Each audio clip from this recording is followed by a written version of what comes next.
The Kenya Climate Innovation Center is advancing the circular economy agenda in Kenya, is a sustainable waste innovation for a future in transition, which we call the SWIFT program.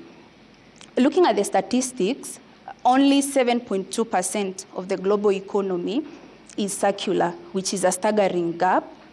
And that's why we designed the SWIFT program to tackle this staggering gap through designing key interventions that then can foster circular solutions in Kenya. So the SWIFT program, which is supported by the IKEA Foundation, runs for 3 years. We are in our second year of implementation, having supported 110 wastepreneurs in Kenya. We have entrepreneurs like Baustaka in Mombasa, EcoCharge in Kajiado, Jijenge in Nairobi, Safi in Garissa. So every county is represented in Kenya. They are in different business models along the waste value chain, starting from efficient waste aggregation to plastic recycling to organic composting across the waste value chain.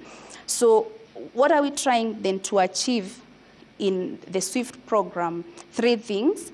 Number one is building the capacity of the 110 wastepreneurs. And this is in terms of scaling their revenues, growing their revenues. We are targeting to have 10 million USD in terms of increase in revenues. We're also looking at diversion of the waste from the landfills. And the target here is 3 million tonnage of waste being diverted over the period of 3 years. More to that is also attracting investors for the wastepreneurs, because the funding we have at KCIC might not be enough, but when we join hands with the investors in the ecosystem, then this is possible. Secondly, yeah. Go ahead. Yeah. Yeah. Secondly, is in terms of job creation, and here we are looking at decent job creation with a target of 6,000 decent jobs created. We are not only looking at quantity, we are also keen on quality. And that's why the decent job is very key to us. According to the ILO definition of a decent job, we are looking at dignifying the sector, fair pay, freedom of expression. And thirdly is also on matters policy. We are working with 5 counties, Nakuru included, Mombasa, Nairobi, Uasin Gishu, and Kisumu. So why the 5 counties? It's because they generate the highest volumes of waste in Kenya. And our thought process is, if we are able to transform these 5 counties, then this change can be translated countrywide. So in terms of direct support, Trevor, one of our support area that has really worked is the access to finance component. Yeah. And how this is curated, we have the incubation category and the acceleration category. So under the incubation category, these are the early stage companies, the wastepreneurs. We give them a matching grant capped at 10,000 USD. And then the accelerator, we give them a repairable grant that is capped at 40,000 USD. Why is this important in the waste management sector? It's because the waste management sector is highly capital intensive. And so this fund really supports them to buy machinery. For example, the crushers, the balers, the washing lines, because then this is the only way they will be able to turn waste into value. Again, the funds would go into working capital. The funds would go into buying trucks for logistics. And just to illustrate, from a survey that we initiated recently, those that were able to receive this support were able to increase their waste that they are diverting from the dump site 7 times because of such support. Okay. We'll come into how you decide who to support and why they're capping at 10,000 USD, which is about $1 million, and 40,000 USD, which is about 4 million. But let me first bring in Kopejo on this. Kopejo, you know, there's something that Dr. Mara mentioned earlier on, this is the ERP, the Extended Producer Responsibility, being the cornerstone of this new act. So how now is NEMA operationalizing this in the Rift Valley, and how can producers be compelled to support the collection and recycling of waste materials? Thank you very much, Trevor, for having me. Before I come to your question, please allow me to highlight briefly the journey that we have traveled as a country on this issue of waste management. We all recall that waste was under the municipal councils or the local governments at some time before the 90s. And the model then was just linear solid waste management model involving just basic collection and direct dumping.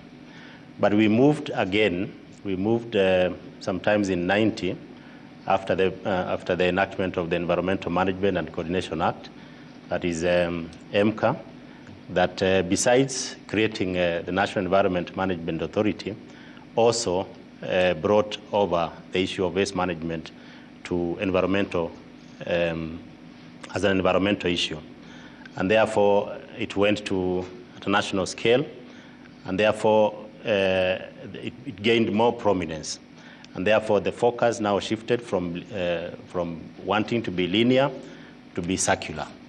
But after we promulgated our constitution in 2010, the issue of waste management reverted back to county governments, which have been implementing this issue as a devolved function.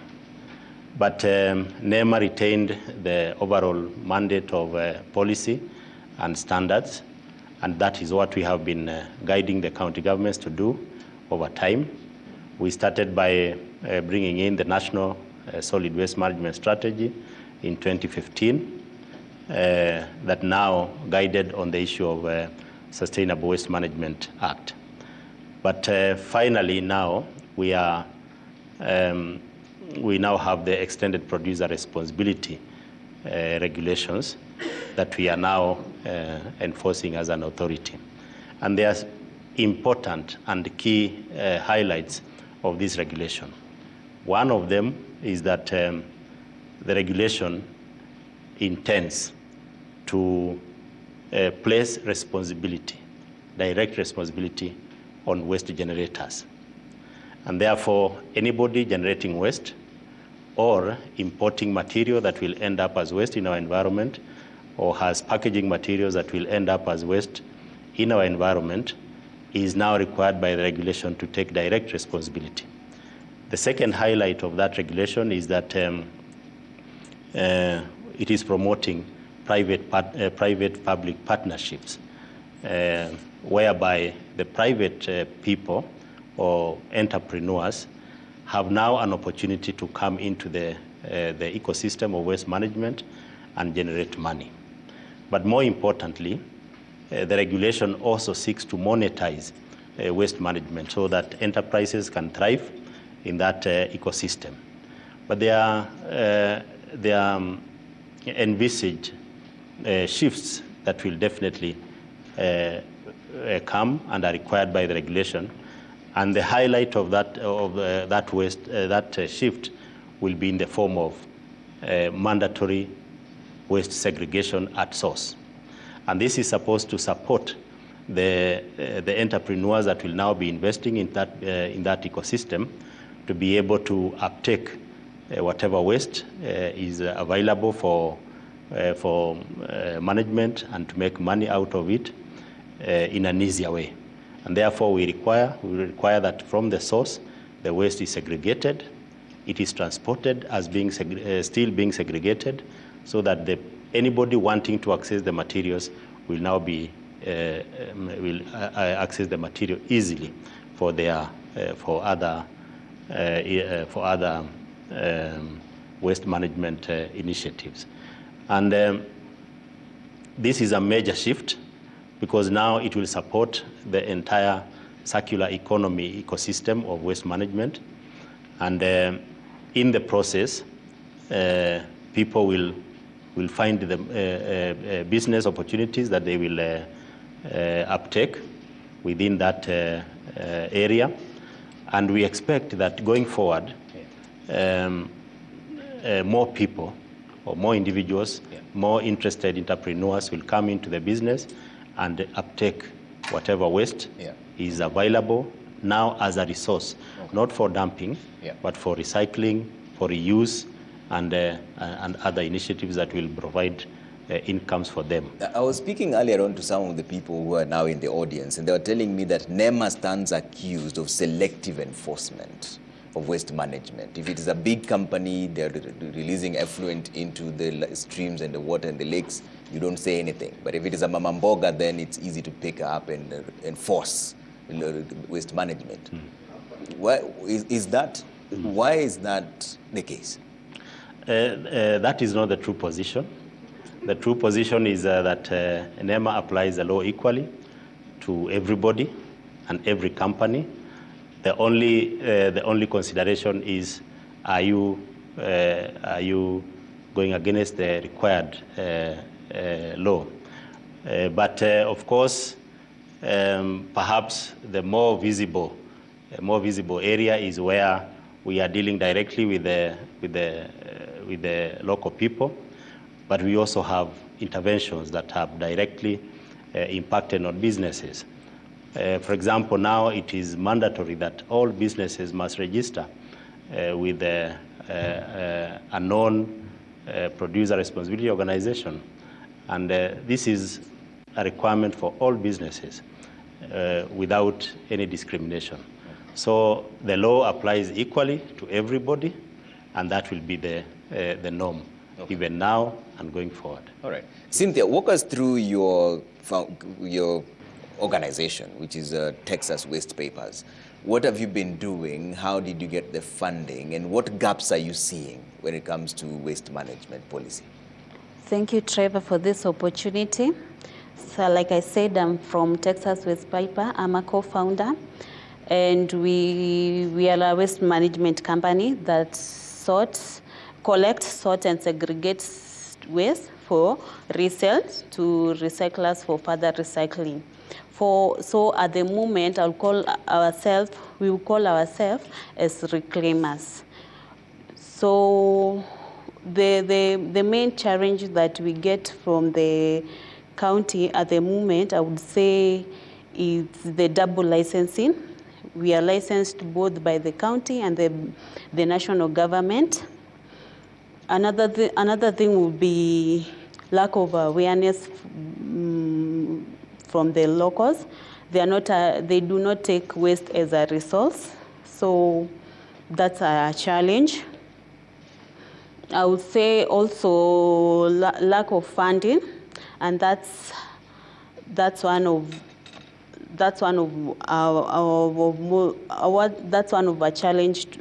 the challenges that we face as waste collectors, because as you know, we are informal. Most of the business are informal, and in conjunction with that point, I would say the de-risking factor for funding, because right now we as an industry, we are not able to access loans from the banks are not supportive to the industry. Yeah. We keep talking about a circular economy. What drew you to waste management as a business option? And does it have money? Many of them were asking me, does takataka iko na pesa? I would say, to start with, the takataka ni mali. It is a resource in itself. So, and it's an opportunity I would encourage many people to check into, to be able to tap into it. Okay. Because it doesn't require it is not something taught. Yeah. It's something anyone can do to reclaim waste. So that's one of the advantages of this business. And another thing would be, okay, sorry, can you go? Yeah, we were just talking about how much you can generate from waste management. What drew you to it? Is it a passion? Is it someone who introduced you to it? Yeah. How did you end up there? I would say it's passion, and apart from passion was the unemployment bit of the, as you know, unemployment is a major issue in the country and in Nakuru County. So I saw it as an opportunity to make money. Okay. So that's why I ventured into it. All right. Yeah. Dr. Mara, there's something she's just raised, the double licensing. How then do you incentivize the private investment sector to come in when she's here saying that double licensing is one of the pinpoints for them? Thank you. I think for sure under our Governor, Excellency, the Governor, we are trying in all ways to make sure that we have given incentive to investors who come to invest in this space of waste management. And I think what we have done, if you look at the licenses that, or the license fee that we charge, actually it's reasonable. I think it's about 2,500 per year, which is very, very reasonable. We do also connect the investors to the potential funders, people who can fund them. There are so many opportunities, and we connect them to our partners who can fund them. And I'm sure at Trevor, quite a number of them have benefited through that kind of relationship or collaboration with the county government. And just like you said earlier about Nawascol being owned by the county government, we have developed a number of proposals on behalf of Nawascol and other investors. So what we are doing as a county government is to make sure that one, we are fair in when it comes to the issue of license, when it comes to the issue of any other fee, and of course we also provide at times places where they work, and we also, of course, giving them a political will is very, very important. Make sure that the working environment is good. Okay. Yeah. Okay. I have to take a quick break. When we come back, I'd like to hear from the SWIFT plan. How do you identify people to fund? If they're all here and they have innovative ideas, where do they go? Do they give you the proposal? Do they call you? Do they text? We'll talk about that in just a bit. And also, I'll open the floor for questions from the audience here to ask you direct questions. I know most of them will go to Nema, but we'll deal with that in just a bit. Keep your views coming at Trevor Mbidi at Citizen TV Kenya. Use the hashtag Monday Report. See you in just a bit.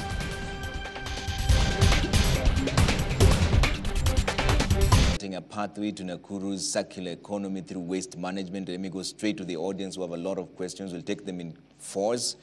They'll answer, then we'll take another 4 sets of questions. Yes, sir. Start with your name and your question, please. Thank you, Trevor. My name is Godfrey Gitau, Harbarufu Godi.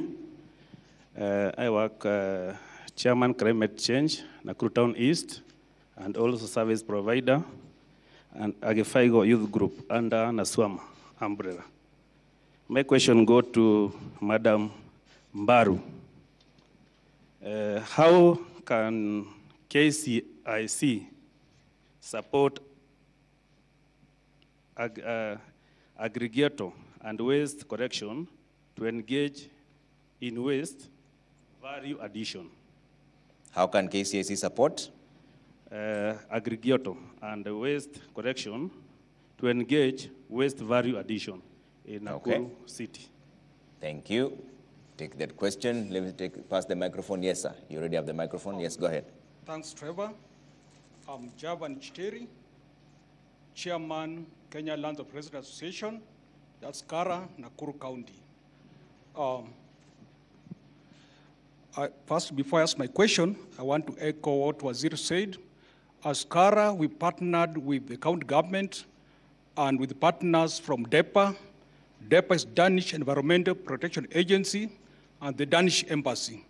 And we've been involved in the training of the residents on matters to do with waste management. And in the process, we piloted in 2 estates, that's Kiamunya and Kivumira, as he has said. And the pilot project is being done in Nakuru, Nairobi, and Mombasa. So we're in the process of supplying waste bins in the households to ensure that waste segregation is done at the household level. And we intend to roll it out for the next 3 years, that we're able to cover quite a vast part of Nakuru County. Now to my question, it goes to the climate docket, and it goes like this. How can Nakuru County ensure that its climate action plans, particularly the sustainable energy, and climate change action plan are not merely shelved, but actively guide grassroots actions for a sustainable future. Thank you. Grassroots action. That goes to Dr. Mara, I believe. Yes. Yes, pass the microphone. Yes, sir. Okay, thank you very much. Kwa majina naitwa Gerard Kilonzo, chairman wa Wakulima Market hapa Nakuru, ambapo tuko na traders more than 4,000, na katika hiyo population ikiwa kubwa hivyo, ni kumaanisha ya kwamba waste iko juu sana pale. Kwa hivyo swali langu itaenda kwa Dr. Mara. Namuuliza ya kwamba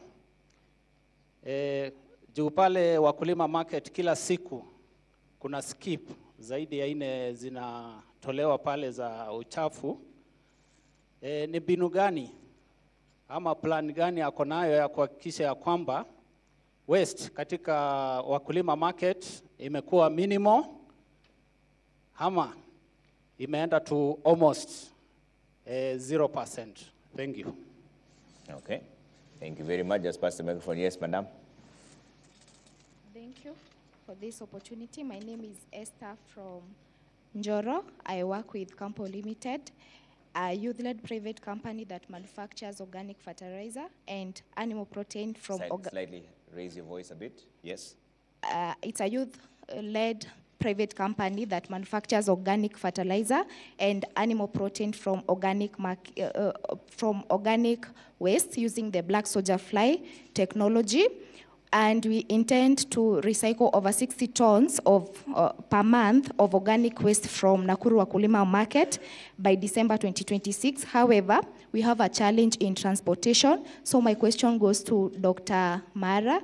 And is there any possibility of collaboration where maybe the county government can allocate us a space within the Gyoto dumping site to enable us cut on transportation costs? Thank you. Okay. Let's answer those 4 first, and then I'll come to you. Just hold the microphone. Yes, I'll start with you, Mara. There's quite a number of questions from Esther, Gerald, and Javan. One of them is the possibility of collaboration, and can they get space in Gyoto? I'm starting with Esther. Thank you, Esther.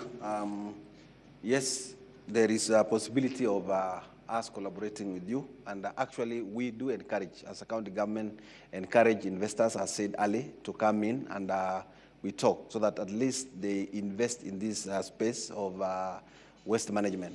And actually through either MOUs or PPPs, we are able to collaborate. Also, county government has a fund, that is the Enterprises Fund, which Her Excellency the Governor is giving out to an organized group. And I think it can also be a possibility. You can look into that so that at least you can be able to benefit from this fund. And if you benefit from this fund, then you can be able probably to get somewhere where you can do that. And on top of that, going forward, we as the county government of Nakuru, we have already purchased 25 acres piece of land in Gilgil for MRF. So going forward, once that one is completed, once that one is operated, then it can also avail an opportunity for you. So mine is just to tell Esther, kindly, you can come forward. We can discuss because that is part of us encouraging our local investors to come in. We also give training as part of incentive, as we said earlier. We connect our investors to partners, train them on issues of management, of waste management, issues of financial management, and even issues of cooperatives and all that. So all these are available for interested investors. On the issue of the person from Kara, that is the issue of climate action plan. How do we just make sure that the climate action plans come to be?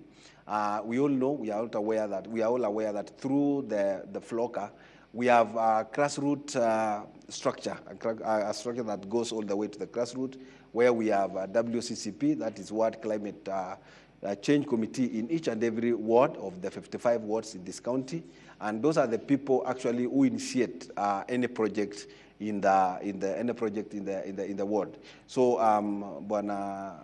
the man from Kara, I think the best thing to do is to get in touch with the WCCP in a particular ward that you come from, because so that the people brought forth the kind of projects that are undertaken. Yeah. So actually, the climate action plan is not just a document, but it is a living document. There's the issue question from Gerald.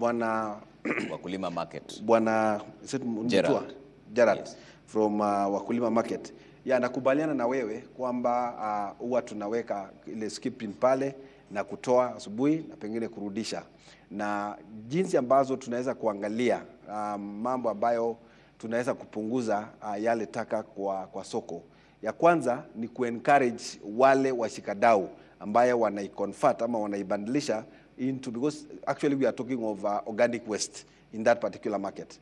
Na kile tunaweza kufanya ni kuencourage wenzetu kama wenzetu pale kwamba tuingie agreement na wao kwamba wanaweza kuicollect pale directly na kuenda kutengeneza manure. In that way, that is one way ambayo tunaweza kuibadilisha.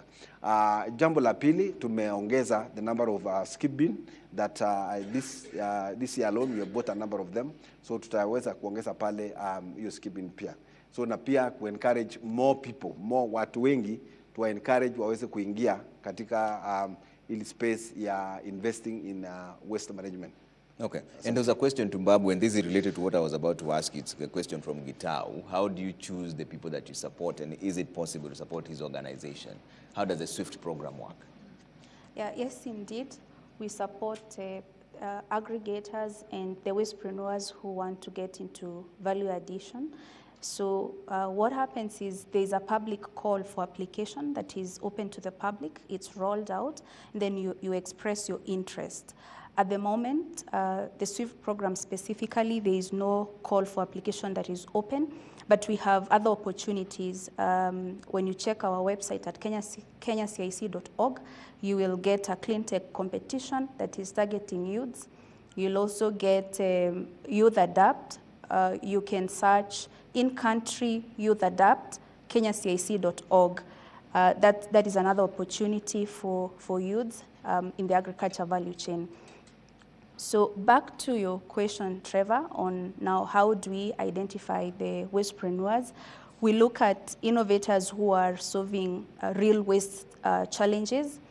Like the 110 that we are supporting under the SWIFT program was selected from a pool of over 1,000 applications who underwent a rigorous evaluation process that is usually guided using an eligibility criteria. So we look at various metrics, and these metrics are not just limited to the SWIFT program. They might even cut across some. You will realize some investors will use the same metrics, other development partners. So this might be helpful in your fundraising journey. Number one is the sector. So for the SWIFT program, we were biased on the waste management sector, and specifically the solid sector. The solid waste sector.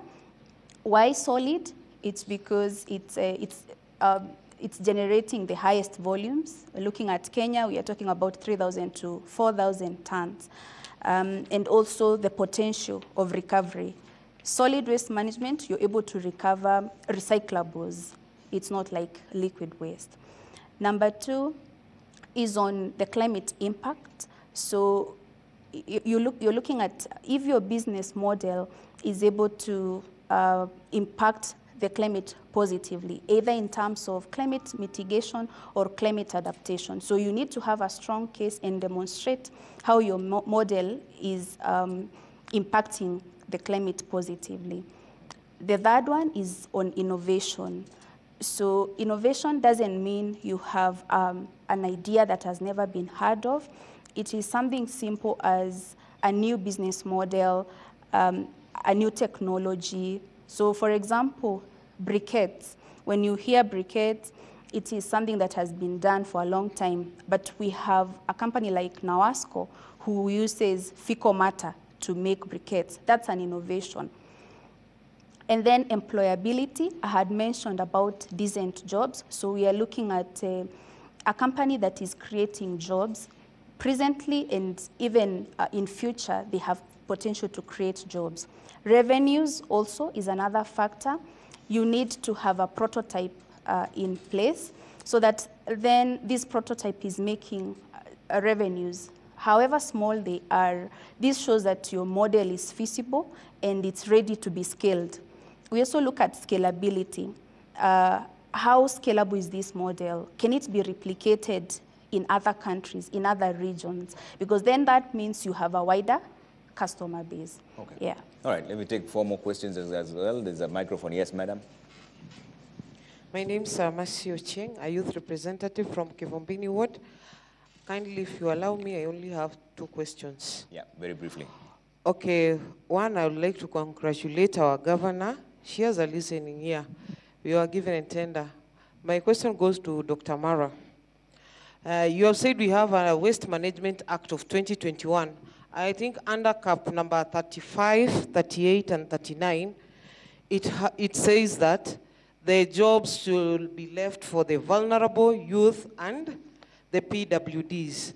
Why is it that we have a nominated MCA in that docket of the waste management? Those people who are collecting waste from the customers. The other one is about the COP29. That one is a bigger one. The key focus on the COP29 was about the methane emissions. And I think currently in Nakuru, we are still emitting a lot of methane. What are you doing in regards to the methane emissions in our county? Thank you. Okay. Pass the microphone behind you. There's an old man there who wants a microphone. Yes, sir. I have then one I'll come here. to you, madam. Thank you very much. Just stay there, sir. We can hear you from there. Thank you very much. Just stay there. That's okay. Yeah. Just stand there. You're okay. Okay. Thank you very much. I'm over 60 years, as you asked the paper to say, how old are you? My name is John Kahato Joroge, Organizing Secretary, Naswama Association, Nakuru County. Sisi ndio tulianza mambo ya clean up. Na mimi nashangaa sana kusikia watu wanaongea mambo ya pesa. Pesa tu, economy. When we were working and when we were trying to do this work for correction of garbage in villages is because of people coming to town and having a higher population. We had a problem with the polythene bags. Na wakati tulikuwa napigania polythene bags, sikusikia mtu akiongea mambo ya pesa. Tulienda tukafanya 6 months without asking anybody money. Because we wanted to redeem what we call good governance in health care. And people were suffering malaria because of these plastic bags don't rot. They keep water, and that water mosquito breeds. When you are talking about money, that is second part of it. You forget where we came from and where we have reached about 30 years ago. People have increased in this town more than ever.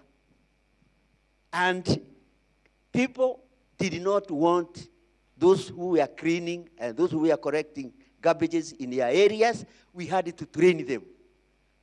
Now, you go to somebody and tell him, we don't want this garbage in your area here. Anakuambia wewe ndio municipality. Wewe ndio municipality. Wewe ndio unapagiaga mafia hapa. Ondoka hapa. Nilikuta wengine kwangu nyumbani. Wewe ndio ulituma mikora kwangu waje waniitishe pesa ya garbage. Nikamwambia hapana. Nilibeba 6 months with my pickup mpaka ikavujika. Na kuna mtu anilipa pesa. Watu did not know how to keep their city clean. This city is a European city. And that's why we are told the cleanest city in East Africa is Nakuru. Because it was European, marked and surveyed and had a lot of care. We came to know the pipes for water, the pipes for sewages, which were put there, were very small because they thought that they live here forever. Immediately we got independent, people poured here and it started making toilet papers, pit latrines, because they could not, even hiyo takataka natoka kwa mitaro kwa sababu ilikuwa dogo. Municipality wakafanya kazi kubwa sana kuondoa hiyo vitu. Na hiyo kitu inamwagwa kwa barabara, inamwagwa pale pegini. Sisi ndio tulikuwa na kokota. Sasa ile kitu nasikia hapa, tunataka, we have to change. I wonder, because it's not only garbage. Even climate change is needed in that, because we also plant trees in Naswama. We have program for planting trees. I have traveled to other countries. Yeah. If you cut a tree, you are in jail 6 months. Okay. Here you cut a tree and you are not asked by anybody. All right. When wanasema maandamano, naona wakifanya matawi hivi, they don't know the breathing of the tree. Okay. You see? Thank you, sir. We talk of money and Yeah. forget human nature. Thank you. We want Naswama, kila mtu aingie Naswama, tuseme tutafanya kazi yetu kwa sababu tunajua pale tumetoka. Asante sana. Thank you very much. Very well said. Yes, madam. Yes, young lady. Hold on one second. Let's listen to the young lady, then I'll come to the two of you. Yes. Oh, my name is Charity Kelsey from Egerton University.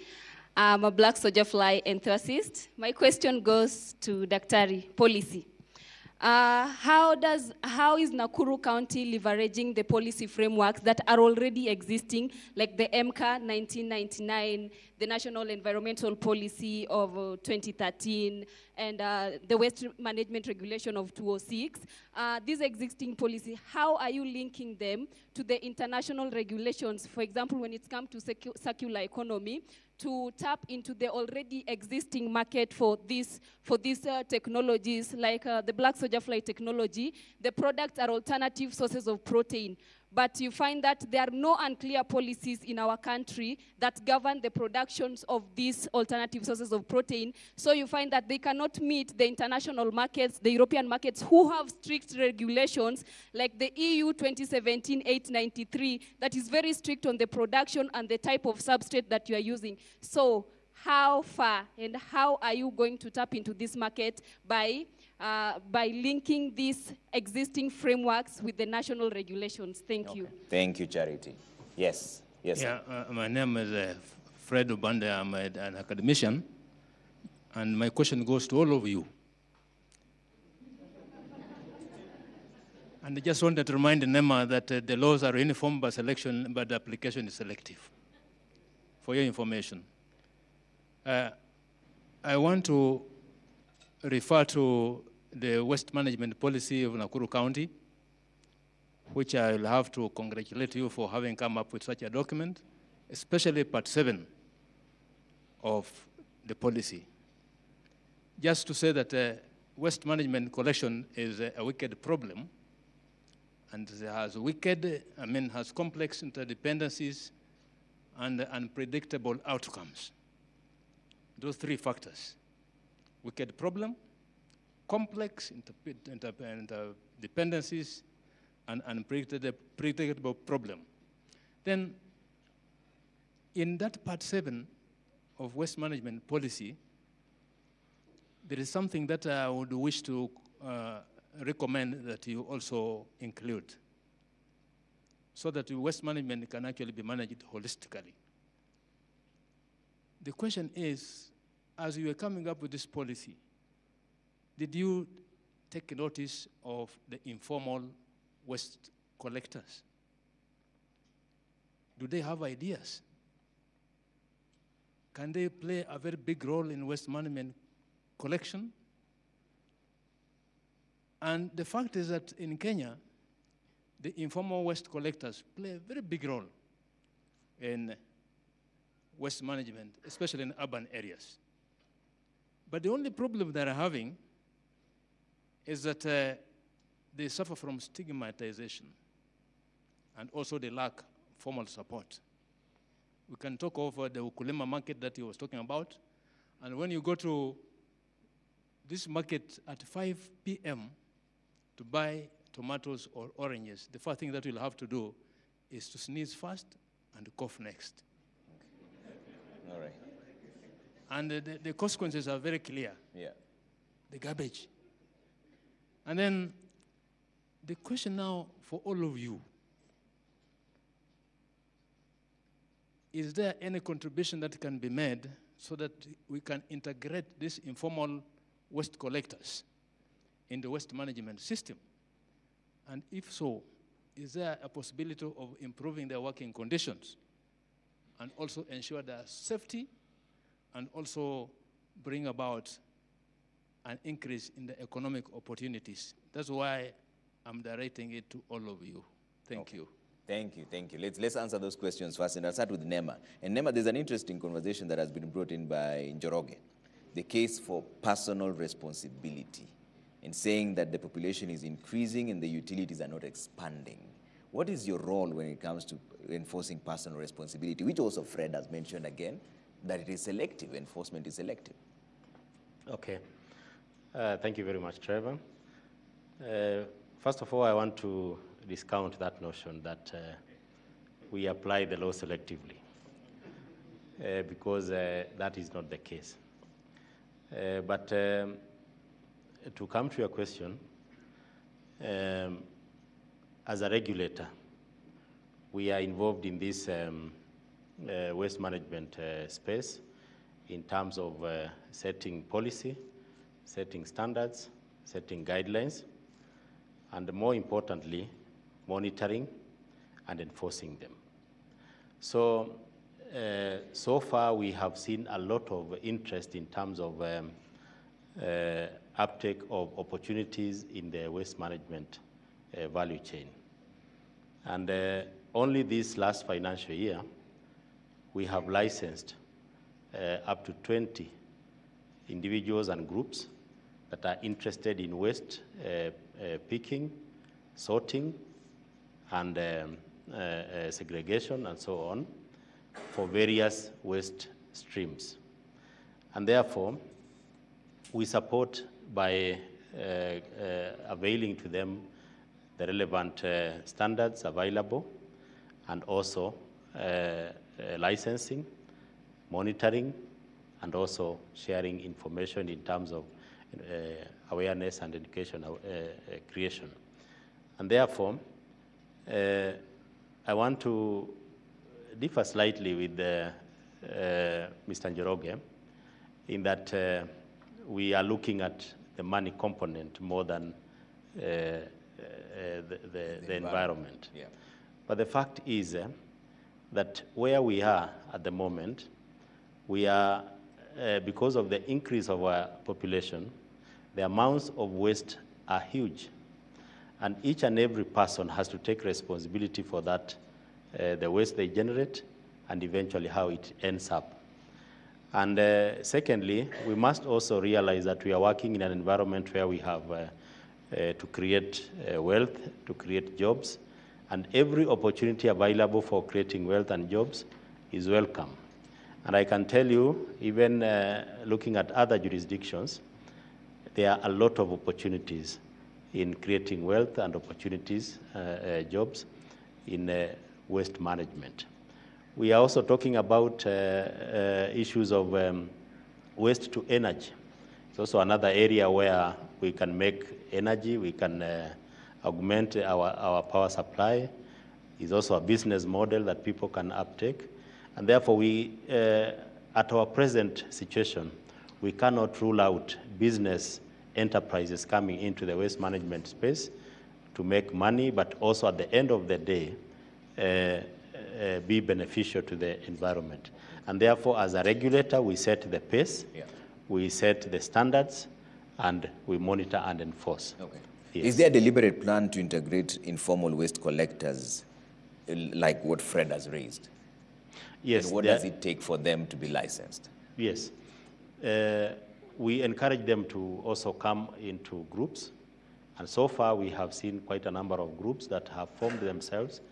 And they are interested in trying to formalize whatever they do. Because by formalizing and by coming together, then they are able to pull up resources, they are able to pull up energies, synergize in a way that they can be able to be viable as a business. And therefore we encourage that. And we have seen a response, even in some informal areas where we have businesses operating. And when they come to us, we support them by guiding them how they can acquire the relevant legal status and documentation. And at the end of the day, they are able to be recognized as a business and operate in that business environment. Okay. And Dr. Mara, there are a number of questions for you, starting with Ochieng, mentioning Article 35, 38, and 39, where this is supposed to be a select team for vulnerable youth and PWDs, but she alludes that there are some players in that sector that do not fall in that category. Thank you.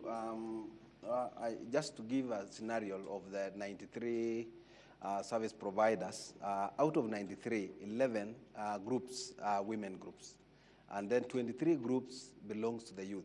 One group is for people with disability. So that is an indication that we are looking into that. That's an indication that we are compliant to that part of the law. And again, the issue of methane, I think it was raised, that yes, the issue of methane.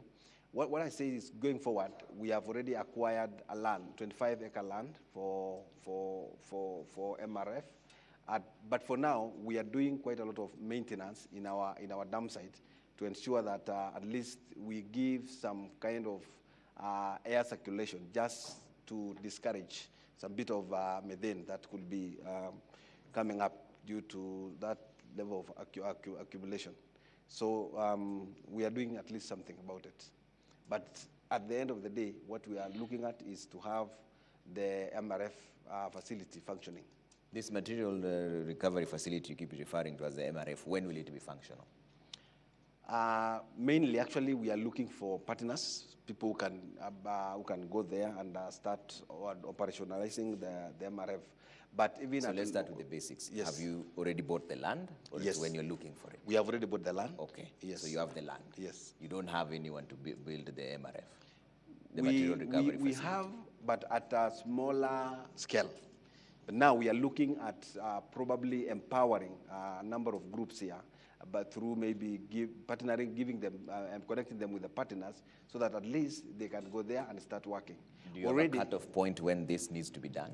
What is your target? We are looking at probably by mid of next year, we should be having one or two, a number of groups working at that MRF. So mid-2026? Yes. Okay.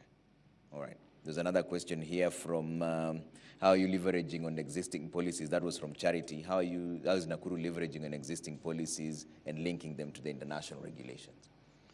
Yeah, maybe before that, Trevor, just to add up on what Mr. Njoroge was saying, basically, actually, we look at three objectives or three components in all this waste management. First, we look at attaining a clean city or a clean county. And as I said, it's for real. Nakuru is the cleanest county. Secondly, we look at it from employment or empowerment point of view. We are saying currently that system alone, we as the county government, we are able to employ over 5,000 people. The whole system, right from collection all the way to the dump sites. We have about 5,000 people employed. And the county government has saved about actually 13 million per month using this model, whereby we have the CBO under the PPP arrangement with the county government collecting solid waste for us. If it was the county government doing it, we could have the whole of 13 million to spend. And again, it's good to note here that cleaning takes place during the night for the CBD. That is where the county government works. This is to give us enough time when the town is not crowded, so that at least they get enough time and to clean up the town. So lastly, we talk of reducing the crime, social crime that has been there for long. And Trevor, I'm saying this because this is what we have seen happening. Just like this, the third devolution government since Excellency Susan Giga came in, we improved the numbers of zone from 73 to 93. That is by around 20. What has that one done? What has that one done? We have really managed to, I don't know whether to use the word, to rescue a number of youths from this social crime And currently, they are really doing a very good job. They are the people who are really running up and around with this kind of solid waste business. So we are saying in it that at least we have managed to empower a number of youth group. So to go back to the issue of what are we doing, I'd said earlier that we actually currently reviewing, we are reviewing the existing policies and laws in the county government. But again, I want to welcome Charity and anybody else. The issues to do with legislation is dynamic. These are dynamic. Things are coming. Emerging issues are coming day after day. So we welcome also opinion from various groups so that at least we can beam up these laws that we are reviewing. Okay. And let me bring in Christine on this. Christine, listening to the people here before I go back to them to give you the questions, what are you identifying as the gaps here when it comes to waste management? What do you recommend going forward? So one of the gaps that I have identified is lack of funding, and through the SWIFT program, I've been able to explain how we are supporting that. And secondly, it's policy gaps. So for us at KCIC and through the SWIFT program, we play a facilitative role. However, my recommendation, even to all the ecosystem players, is we do this together, because the county government might not be able to work alone. But if we come together as development partners, as investors, regulators, then we'll be able to support the county. Okay. And Cynthia, I have NEMA and the county government here, and you're one of the main policy players in the market right now. What would you want from NEMA and what would you want from the county? This is your chance to ask directly to them. Indio kuomba serikali. Just tell them right now. Thank you, Trevor. But before I go to that, I wanted to answer the man that said that we are only focusing on the money part of it. I want to, sorry I didn't get to elaborate my answer, but before I even get that money, one thing I've done is I've diverted tons of waste from going to the dump site. And again, I want to, and by that, I'm tackling the growing problem of waste. So I'm a key player of making sure the environment is clean and a greener Nakuru. Okay. Yeah, so mine will be the MRF issue. We've had this issue now and again. There's a land, it should be operational, but what is hindering what is hindering them to just say maybe we apply or something, the partners, the key players to apply or do, or maybe so that they can check who qualified to run it, or why are they not releasing it to us? Okay. So you've never seen a call for proposals from any of you? For who will operate if it is maybe the shortage of the shortage in the technicality part of it. If they can't do it, we have people who can do it. Okay. So why are they not giving us that opportunity to start now than later? Okay. Yeah. That's a solid question. Also, you can jump into it, and then I'll give you a chance to respond. Okay. Material recovery facilities are envisaged mainly under the county government. Yes. But individuals and groups can also establish their own. Because remember, I said that one of the highlights of the extended producer responsibility regulation is to encourage private public partnerships in waste management.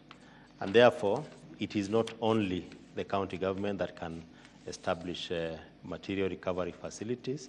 Even individuals interested in establishing one can also establish, provided they go through the legal technicalities of approvals. We can we can avail the opportunity for them to be able to operate a material recovery facility. And in fact, that is one of the business opportunities available for anybody wanting to take up that opportunity. Right. And therefore, the county government is a major player, but it does not preclude any other player interested in the same. Yeah. Dr. Why haven't you called for a PPP, a public-private partnership, even a proposal for people to join? Yeah, actually, I think the way we have been looking at it, maybe we are looking at it from a larger scale point of view. But I think following what you've said, I think we'll really need to reconsider that. But again, in terms of infrastructure, I think we are still somewhere, we're still doing some development here and there. That is about availing the basic infrastructure, water and all that. All right. Yeah. We're running out of time here, but I'll take another set of maybe 4 questions. Yes, you have the microphone. And then pass the microphone to the person, PWD, at the farthest end. We'll have that representation as well. Let's start with you. Sawa, shukran Trevor. Langu jina Kimani wa Kimani, mwanasiasa na vile vile mchanganuzi wa masuala ya kisiasa. Kwanza ni kuwashukuru washikadau wote ambao wamehusika kuhakikisha kwamba jiji letu ndilo safi zaidi hapa nchini Kenya. Vile vile waziri wetu na chini ya unahodha wa Gavana Susan Kihika kuhakikisha kwamba kazi iliyoanzishwa na mtangulizi wenu Bwana Lee Kinyanjui mmeiendeleza na kutujengea mandhari mwanana kwa upanzi wa miti, haswa kutoka hapa Menengai hadi pale Barnabas. Hongera. Lakini tahadhari, kwa sababu mgema akisifiwa tembo hulitia maji. Tafadhali msilitie maji tusipate uvundo katika jiji letu la Nakuru. Hakuna mchele uko Saudume. Pale Bodeni, pale Kivumbini, pale Manyani, mliweza kutufanyia jabu mwafaka na jabu nzuri mno. Mkabadilisha yale mabati ya asbestos ambayo yalikuwa yanatuletea sumu. Lakini hamkuweza kuhamasisha wale wenyeji katika maeneo hayo ambayo nimeyataja, kusudi unapata ya kwamba wamejengea mbwa, wamejengea kuku kuyatumia yale mabati ya asbestos, na kisha kama kuna vionyesha wakati huu, utapata mwenyeji pale ameweka kijisufuria, ameweka karai, ameweka doa, ameweka mtungi kuyateka maji ambayo yanatoka kwenye ama yametekwa na yale mabaki ama magofu ya asbestos. Tafadhalini fanyeni jambo. Okay. Yes, sir. Yes, sir. Start with your name. Go ahead. My names are Professor Hesbon Simon Ogombe, Professor Emeritus, Egre University, Njoromen Campus, Engineering and Technology. Mine is more a suggestion, because many questions have been asked, and we rather focus more on the solutions. I suggest there should be an interdisciplinary, cross-county collaboration, and within some county, departmental teamwork to address most of these issues raised here. Because I think when the CS docket is full, the vote may not allow him to cross over to there. So collaboration and teamwork, and teaming up also with researchers and academia to tackle some of these international issues. Because laws are there, everything is neat, but two-thing problems make us not move. Okay. Now, in the area of AI, yeah, because that's a new emerging area, you'd like to know to catch up with us.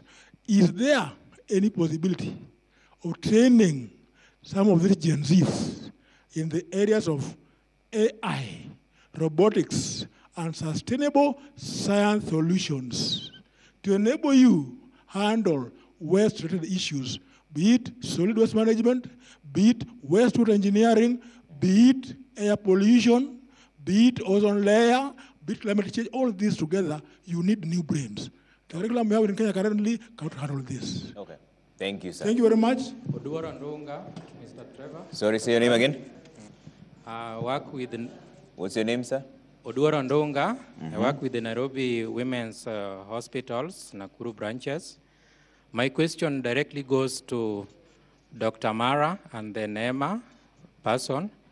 What are you doing? What is the county doing, and especially also NEMA, in reducing the cost of waste management, especially in relation to, one, creating a good culture in Kenya, in Kenyans that prevent unnecessary littering, and two, are there specific also policies that are there in place for the county, and in particular, and NEMA in general, that prevent littering, especially during the wee hours of the night? And then the second question goes again to Dr. Mara and the NEMA. What are the challenges that you face in, especially when it comes to waste management in rural and semi-rural areas? Thank you. All right. Yes, sir. Thank you, Bwana Trevor. My name is Obama. Obama is working for persons with disabilities and also World Climate Champion Planning Committee. Dr. Mara, you are aware that you are the second in command in terms of climate champion in Nakuru County. And you have read to us so good policies and legislations.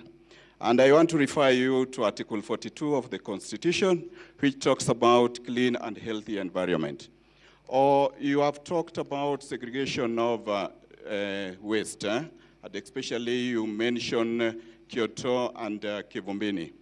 I want to ask you, because you are aware Nakuru County is a city, why is it that Barut Ward, as well as Kapkures, they are not that clean as stipulated, even in the county policy? The issue of disposal is everywhere, and they are not that conducive for human life. Second question goes to Bwana NEMA. You are aware that even right now the rain has stopped raining along River Ndarugu towards to Lake Nakuru. It's always plastics. We are talking the protection of our inhabitants. What mechanisms have you put in place to protect our inhabitants along the river catchment as well as Lake Nakuru? To the SWIFT program, how inclusive are you in implementing your project or your program? Bear in mind, leave no one behind, and addressing issues to the vulnerable community, and that is persons with disabilities as well as those who are living with HIV and AIDS. Thank you. Thank you very much. Very concrete questions there. I'll take one final one because we're running out of time. Yes, sir, you have the microphone. Thank you, Trevor. My question goes to Mara. He said the waste that is being produced in Nakuru, it is only 20% that does not reach dump site. So 80% goes to the landfill there at Kyoto. That place is full of families. So there are people who work there. Because they take their life from that place, that means also the issue of social criminality is also looked at. Now what I'm asking myself is, when these MRF are put in place,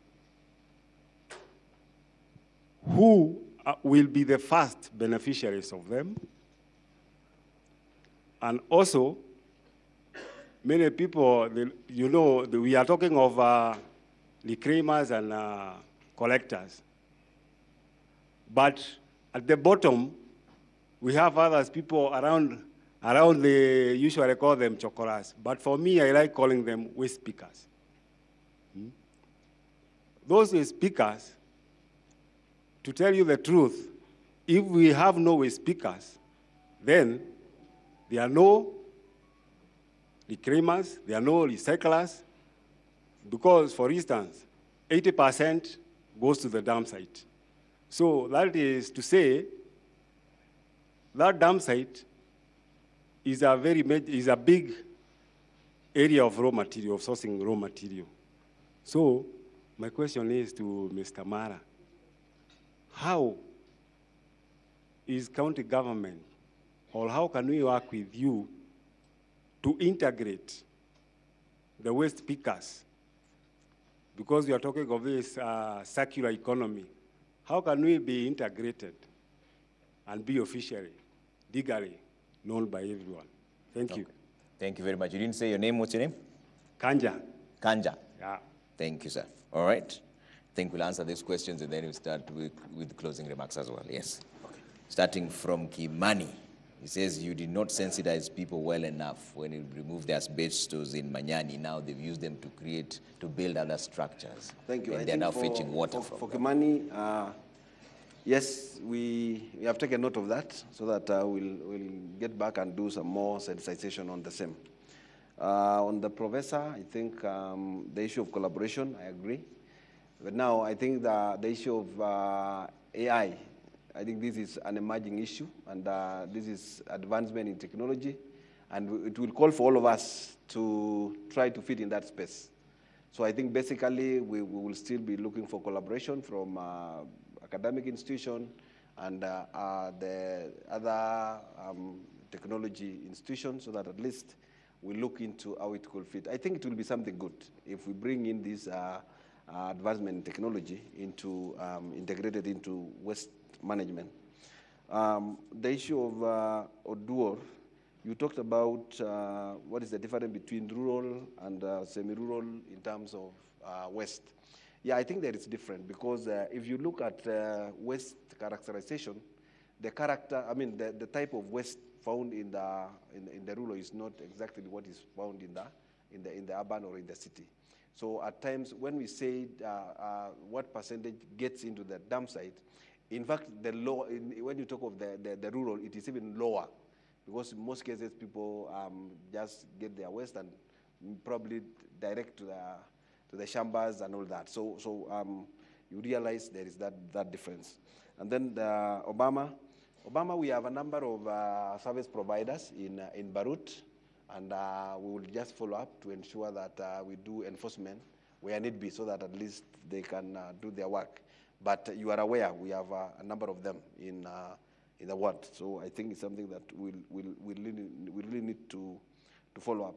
About Kanja, I think we started by saying that this is something that it's conflict. Even the coming in of EPR, we will not want to implement it within a day because the whole chain system comprises of a number of players, right from the people who are collecting to the reclaimers, to the waste pickers, to the recyclers, and everybody is in that chain.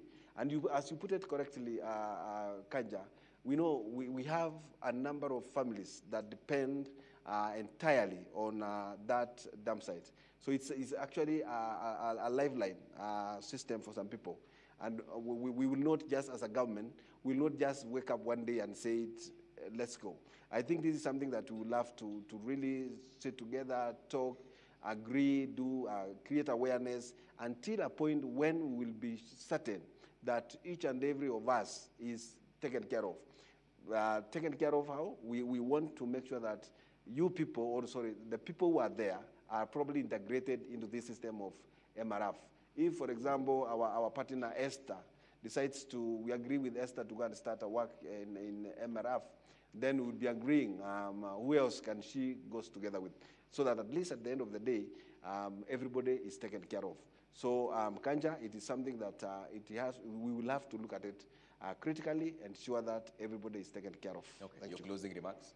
Because Thank you. I want us to close as we head that way. Thank you, Trevor.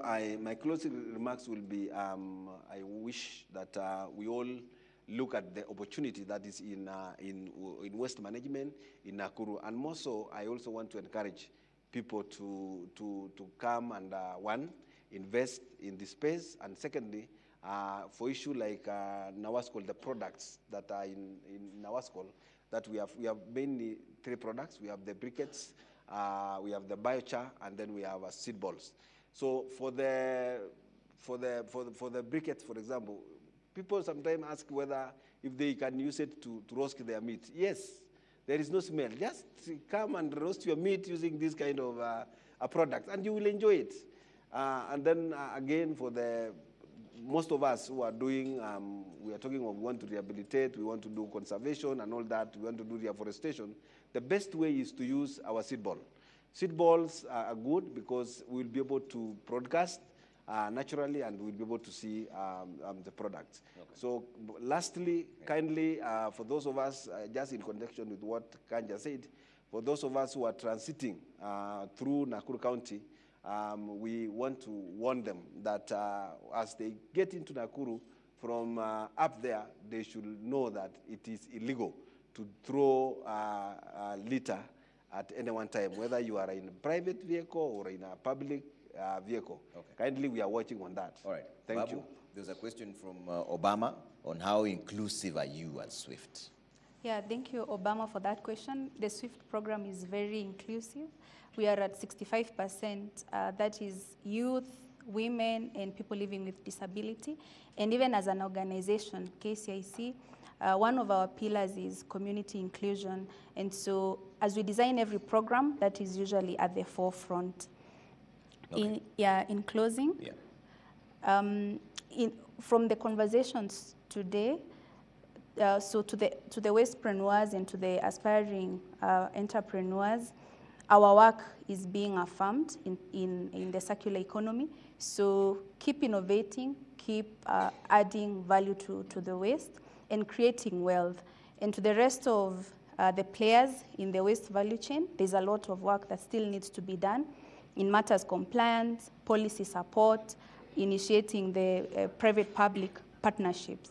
There's an African proverb that says, when the roots are deep, there's no need to fear the wind. So in the context of the Sustainable Waste Management Act that is already grounded in terms of the law, in terms of the structure, and even opportunities, then it is up to us to grow the branches. Okay, thank you very much. Kopejo, there was a question for you also from Obama in plastic management in Lake Nakuru, and he also said the issue of waste disposal being everywhere in Kapkures. That was actually your question, yes? Yes, thank you very much. About what Mr. Odor, I think, said, and to add on what Dr. Mara has said, if you look at the entire Sustainable Waste Management Act and the Extended Producer Responsibility regulations,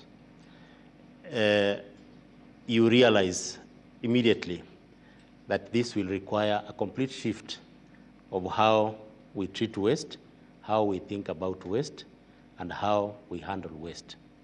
So in terms of littering that happens, this is something that we must work on as individuals.